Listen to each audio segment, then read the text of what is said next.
Hello YouTube, this is Kaito JR here, and I'm here to do another review on chapter 54.3 of the Ajin demi manga entitled Greater Cause Part 3. So we continue off from Greater Cause Part 2, where we see Sato and his IBM Snake Man just about to go and fight these JSD soldiers.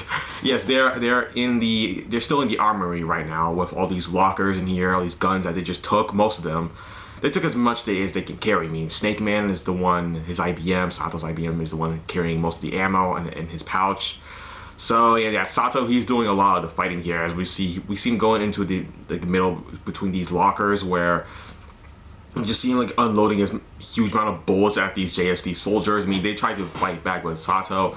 I mean, I think because he's a lot more experienced than these guys are. I mean, I think, yeah, I'm pretty sure they have some experience, but yeah, I mean, Sato just has more because he's been at the Fort Security building. Even before that, he's fought like tons of gangs back then. Yeah, it's been revealed in those chapters that he helped his uncle out with some stuff. I mean, we don't get the name of his uncle, but yeah, he was a Chinese gang lord, and yeah, he fought tons of gangs. And of course, Sato then killed this gang that attacked his uncle's gang, and yeah, that's what began there. He started to slaughter so many gangs on his own that he just took it from there. It was really fascinating stuff to learn about that with Sato, that he fought against tons of gangs. He has a lot of battle experience, plus even before that he was in the Marines. He was a pretty high ranked Marine officer. So yeah, that's one thing you need to know about Sato. He's really up there in the rank, and he's really super skilled. So like, he can defeat these guys with no problem, and coupled with the fact that he's an Ajin, a very experienced Ajin as well. So yeah, these guys have no chance against Sato. Plus he has his IBM too. His IBM is really powerful too as well. I mean, it's basically a snake IBM. That's what it is, snake ghost. But yeah, I mean, even Sato's IBM has a gun on it too. Yeah, Sato trained his IBM how to use a gun, so it's even more dangerous now than it is before. But yeah, I mean, like I said last video, there are about 500 JSD soldiers within the base right now, even the base. There are some outside who are just guarding the civilians and the spectators.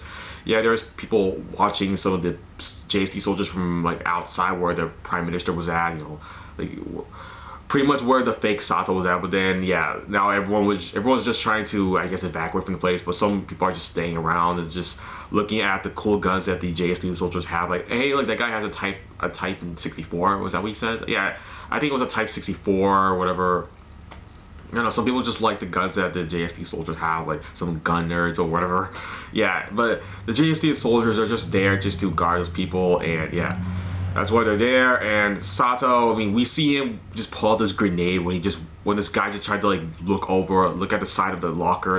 He thinks Sato's just over there. Like, all right, I'm gonna move up over there so I can flank Sato. Yeah, and then Sato just grabbed the dude's gun and then just raised it up in the air, and then he just took out his grenade and just wrapped it around this guy's his neck right here. Like, and the dude yells, "Grenade! Get back!" And then yeah, too late. Most of them died right there in the spot, and then Sato, yeah, he managed to, you know, annihilate as many of those as he possibly can right there with the grenade.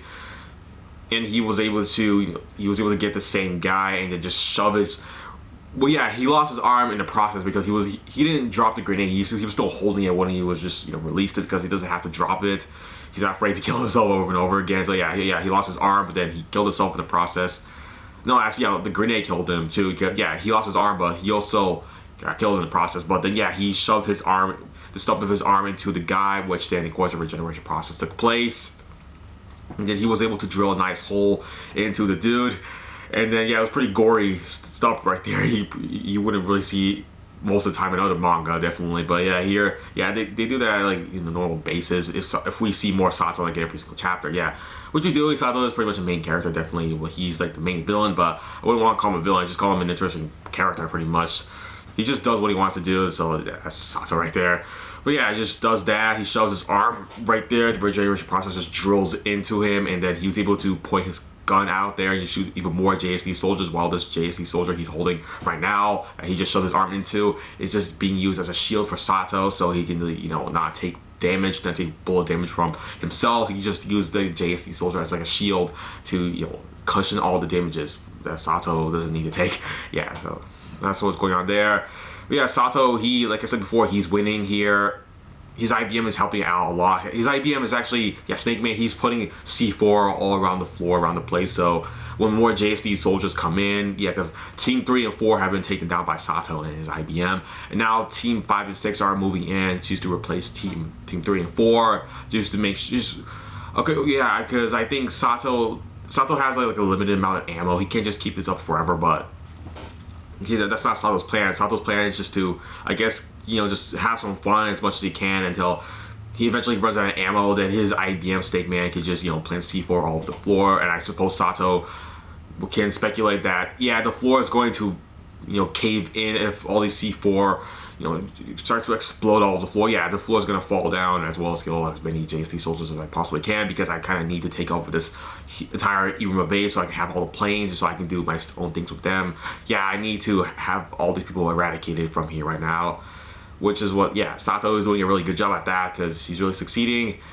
Yes, and that's what the JST soldiers do. They more than just, yeah, because like they're like Team 5, Team 6, go in, take down Sato, let's do this. Yeah, so that's what they do. And then, yeah, one of the JST soldiers see the C4 and they call out, but yeah, and I don't know why they keep doing that. Yeah. Every time they call something out, it's always too late. Like, C4! Grenade! They all already died. It's just pointless. If you know they can't escape, though, you don't need to freaking call out. Because, yeah, C4 or whatever, it's just... Yeah, there's a lot of combat here. I mean, there's gonna be more combat next chapter as well. It's just gonna continue on. I mean, I like the combat, but I like more character stuff more.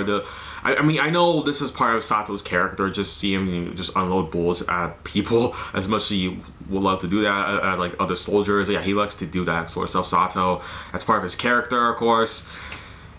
And yeah, I'm pretty sure. Yeah, Sato, he has got some character development. I mean, well, in the future, yeah, he does, because.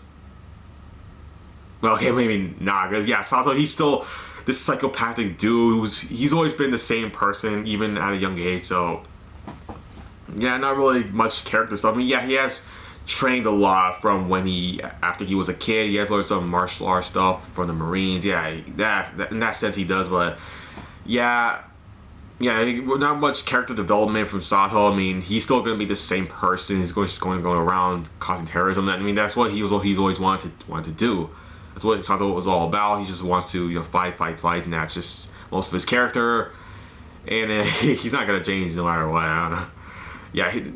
Yeah, that's just how Sato is. But yeah, I mean, the floor has caved in by the C4 that Snake Man has detonated, and everyone outside, all the JSC soldiers from outside, like I said before, have heard the noise. Like, man, that seems like a really intense fight going on inside the room of base. I mean, do you think we should go in and check it out? I mean, yeah, of course, one of them says no. We have to stay out here and make sure we can, keep all the civilians out here just safe, because yeah, they're all still out here. They're not leaving.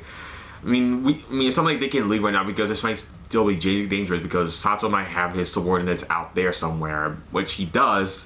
I mean, we see it at the end of the chapter where one of Sato's subordinates, who we haven't seen yet, I mean, this is our first meeting of him, just shot down one of the civilians here. Yeah, this guy with a cap, he had a backpack as well. He shot him in the head.